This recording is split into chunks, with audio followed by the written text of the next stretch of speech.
Perkenalkan, nama saya Nathanael Immanuel Mentas dengan NIM 2302419. Pada saat ini saya akan mempresentasikan materi tentang manajemen support system untuk mata kuliah kecerdasan buatan.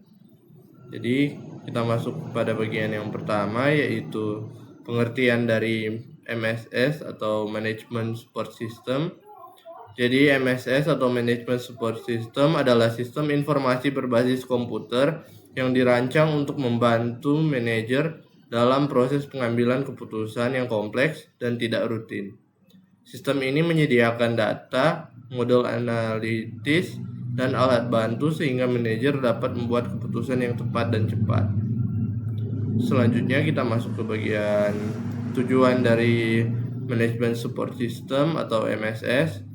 Terdapat 3 tujuan utama MSS. Yang pertama yaitu untuk mempercepat proses pengambilan keputusan. Selanjutnya ada tujuan untuk meningkatkan kualitas keputusan dengan bantuan analisis yang cermat. Dan yang terakhir adalah untuk mendukung manajemen dalam menghadapi ketidakpastian serta kompleksitas operasi bisnis. Kita masuk ke bagian selanjutnya, yaitu komponen MSS. Terdapat beberapa komponen, yaitu yang pertama ada Decision Support System atau DSS. Selanjutnya ada Group Support Systems atau GSS. Lalu ada Executive Information Systems atau EIS. Dan selanjutnya ada Expert System atau ES. Lalu ada Artificial Neural Networks atau ANN. Dan yang terakhir ada Hybrid Support Systems.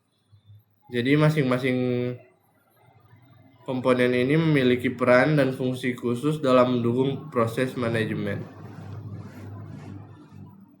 Lalu semua komponen ini merupakan bagian integral dari MSS, dan semua komponen bekerja bersama memberikan dukungan yang komprehensif pada berbagai tingkat pengambilan keputusan, mulai dari individu, kelompok, hingga tingkat eksekutif. Kita masuk ke faktor yang mempengaruhi pengambilan keputusan. Dalam mengambil keputusan terdapat beberapa faktor yang mempengaruhi, antara lain faktor internal seperti pengalaman, pengetahuan, dan kepribadian manajer. Selanjutnya ada faktor eksternal yang juga penting seperti budaya, organisasi, tekanan lingkungan, serta gaya kepemimpinan dan keterbatasan informasi yang tersedia. Kita masuk ke fase proses pengambilan keputusan. Proses pengambilan keputusan terdiri dari beberapa fase penting, yaitu ada mengidentifikasi masalah. Lalu setelah mengidentifikasi masalah, mengumpulkan informasi yang relevan. Selanjutnya mengembangkan alternatif solusi dan menganalisis alternatif tersebut sehingga dapat memilih solusi yang terbaik. Lalu mengimplementasikan keputusan dan melakukan evaluasi serta pengawasan hasil keputusan. Kita masuk ke kerangka proses pendukung keputusan. Kerangka proses pendukung keputusan melibatkan input yang berupa data internal dan eksternal. Terdapat model analitis untuk membantu evaluasi, antar muka pengguna yang memudahkan interaksi, dan ada output berupa hasil analisis dan rekomendasi, serta terdapat feedback yang digunakan untuk evaluasi dan perbaikan keputusan berikutnya. Kita masuk ke bagian selanjutnya, yaitu pengertian dari DSS atau Decision Support System.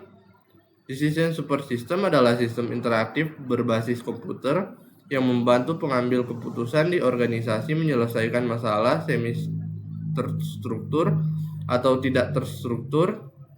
Lalu DSS mengintegrasikan data, model analitik, dan antarmuka pengguna untuk menyediakan alternatif solusi dalam pengambilan keputusan.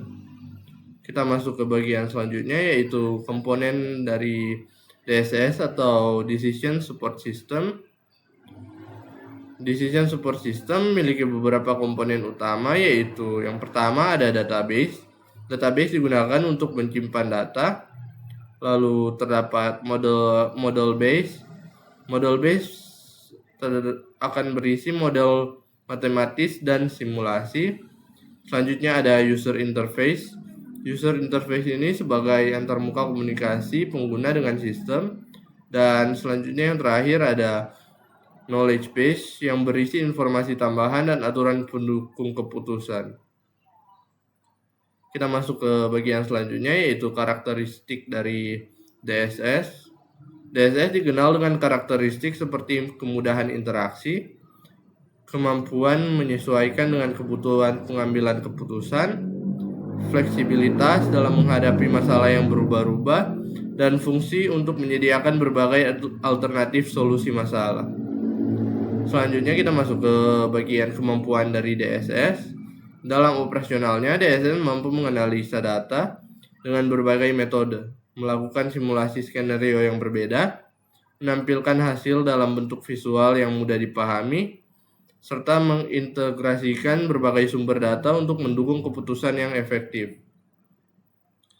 Kita masuk ke bagian yang selanjutnya, yaitu keuntungan dari DSS. Keuntungan utama penggunaan DSS adalah mempercepat proses pengambilan keputusan, dan selanjutnya untuk meningkatkan akurasi dan kualitas keputusan, serta untuk membantu manajer memahami berbagai alternatif yang tersedia sehingga dapat memilih solusi yang terbaik. Kita masuk ke syarat dari DSS. DSS harus dapat digunakan dengan mudah oleh manajer tanpa memerlukan keahlian teknis khusus. Selanjutnya, DSS harus responsif dan cepat dalam menghasilkan informasi dan harus fleksibel untuk berbagai jenis masalah. Dan yang terakhir, DSS didukung oleh data serta model yang lengkap dan selalu diperbarui. Kita masuk ke kesimpulan. Jadi sebagai kesimpulan, MSS atau Management Support System adalah kumpulan sistem yang mendukung berbagai aktivitas manajerial dengan DSS atau Decision Support System sebagai komponen vital yang memberikan dukungan dalam pengambilan keputusan kompleks. Implementasi MSS dan DSS secara tepat dapat meningkatkan kinerja dan efektivitas organisasi secara signifikan. Jadi sekian untuk presentasi saya. Terima kasih.